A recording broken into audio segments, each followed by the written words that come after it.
ಕೂತಾರ road ಮ್ಯಾಗ, ಇಲ್ಲಿ strike ಮಾಡ್ಯಾರ 3 ದಿವಸ ಆತ. ಇವ್ರಿಗೆ ಕೊಡ್ರಿ, ಯಾರಿಗೆ ಬೇಕಾಗೈತಿ ಕೊಡ್ರಿ, ಯಾರಿಗೆ ಹೊಟ್ಟೆ ತುಂಬಿದವ್ರು ಕೊಡುವಂತ ಕೆಲಸ ಮಾಡಬೇಡಿರುವಂತ ಒತ್ತಾಯವನ್ನ ರೈತರ ಪರವಾಗಿ ನಾನು ಸರ್ಕಾರಕ್ಕೆ ಮಾಡಬಯಸ್ತೇನೆ.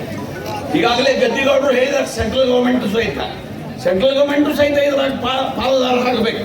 ಅವರು ಕೊಡ್ಲಿ, ಸ್ಟೇಟ್ ಗೌರ್ಮೆಂಟು ಕೊಟ್ಟು ರೈತರನ್ನ ಬದುಕಿಸುವಂತ ಕೆಲಸ ಆಗಬೇಕು. ನೀವು ಸಾವಿರ ಕೋಟಿ ಬಿಲ್ಡಿಂಗ್ ಕಟ್ತೀರಿ, ಅವ್ರು ಹೊಲದಾಗ ಒಂದು 10 ಲಕ್ಷ ಕೊಟ್ಟು ಮನೆಯಲ್ಲಿ ಕಟ್ಕೊಳಕ್ಕೆ ಅವಕಾಶ ಕೊಡ್ರಿ, ಉಳಿಸಿ. ಅದನ್ನೆಲ್ಲ ನೀವು ಮುಂಬೈದಾಗ ಎಲ್ಲಿ ಬೆಂಗಳೂರಾಗ ನೀವು ಬಿಲ್ಡಿಂಗ್ ಮಾಡ್ಕೋತೀರಿ. ನೀವು ಕೇಳ್ಬೇಕು ಅವ್ರ ಬಿಲ್ಡಿಂಗ್ಗಳು. ಒಂದೊಂದು ಬಿಲ್ಡಿಂಗ್ 4,000 ಕೋಟಿ 5,000 ಕೋಟಿ ಬಿಲ್ಡಿಂಗ್ ಕಟ್ತಾರೆ. ಹೆಂಗೆ ಬಂದು ಇವು ದುಡಿಲಾರ್ದ ಬಂದ್ವ ನೀವು ರೈತರು ತಿಂದಿಲ್ಲ ಆಯ್ತಾ? ಅದಕ್ಕೆ ರೈತರಿಗೂ ಸ್ವಲ್ಪ ಒಂದು ಸಹಾಯ ಸೌಲಭ್ಯ ಮಾಡುವಂತ ಕೆಲಸ ಮಾಡಬೇಕು ಈ ಕಾರ್ಖಾನೆಯವರು. ಆ ಕಾರ್ಖಾನೆಯವ್ರ ಬಗ್ಗಿಸುವಂತ ಕೆಲಸ ಸರ್ಕಾರ ಮಾಡಬೇಕು ಅನ್ನುವಂತ ಒತ್ತಾಯವನ್ನ ನಾವು ಮಾಡ್ತೀವಿ. ಒಂದು ವೇಳೆ ನೀವು ಮಾಡದೆ ಹೋದ್ರ ಈ ಹೋರಾಟ ಶಿಫ್ಟ್ ಆಕೈತೆ ಶುಗರ್ ಸಚಿವರು ಊರಿಗೆ. ಅಲ್ಲಿ ಬಂದು ನೀವು ಹೊರಗೆ ಹೋಗಲಾರ್ದಂಗೆ ಪರಿಸ್ಥಿತಿ ಬರಬಾರ್ದು.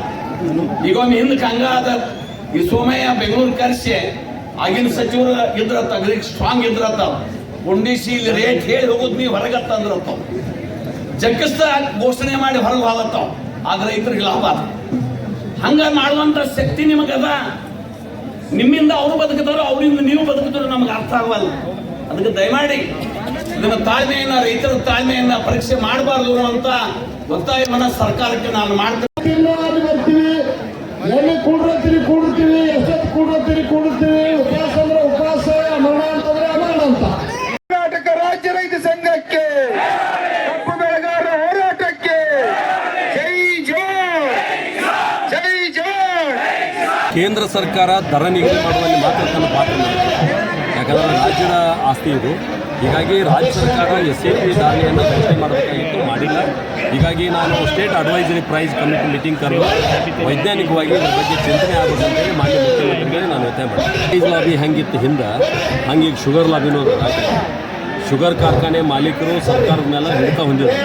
ಅನೇಕ ಜನ MLA MP ಶುಗರ್ ಕಾರ್ಖಾನೆ ಮಾಲೀಕರು ಇರೋದ್ರಿಂದ ಸಾಕಷ್ಟು ಈ ಥರದ ಬದಲಾವಣೆ ಮಾಡಲಿಕ್ಕೆ ಸಾಧ್ಯ ಇಲ್ಲ. ಹೀಗಾಗಿ ಬರುವಂಥ ದಿನಗಳಲ್ಲಿ ವಿಧಾನಸಭೆಯಲ್ಲಿ, ಲೋಕಸಭೆಯಲ್ಲಿ ಇದ್ರ ಬಗ್ಗೆ ಮಾತಾಡಿ ಏನು ರೈತರಿಗೆ ನ್ಯಾಯ ಕೊಡಿಸಲಿಕ್ಕೆ ಸಾಧ್ಯ ನಮ್ಮ ಹೋರಾಟ ನಾವು ಮುಂದೆ 3,500 ರೂಪಾಯಿ ಹೇಳಿದ್ದಾರೆ. ಒಂದು ವೈಜ್ಞಾನಿಕವಾಗಿ ಚರ್ಚೆ ಆಗಬೇಕಾಗಿದೆ. ನಾನು ಬೆಳಗ್ಗೆ ಶುಗರ್ ಡೈರೆಕ್ಟರ್ಗೂ ಮಾತಾಡಿದ್ದೇನೆ, DC ಅವ್ರ ಜೊತೆ ಮಾತಾಡಿದ್ದೇನೆ, ಶುಗರ್ ಮಿನಿಸ್ಟ್ರಿಗೂ ಮಾತಾಡ್ತೀನಿ. ಏನು ಸಾಧ್ಯದ ಜಾರಿ ಮಾಡಲಿಕ್ಕೆ ಪ್ರಯತ್ನ ಮಾಡ್ತೀನಿ. ಈ ಹೋರಾಟಕ್ಕೆ ನಾವು ಕೂಡ ಬೆಂಬಲವನ್ನು ಸೂಚಿಸಿ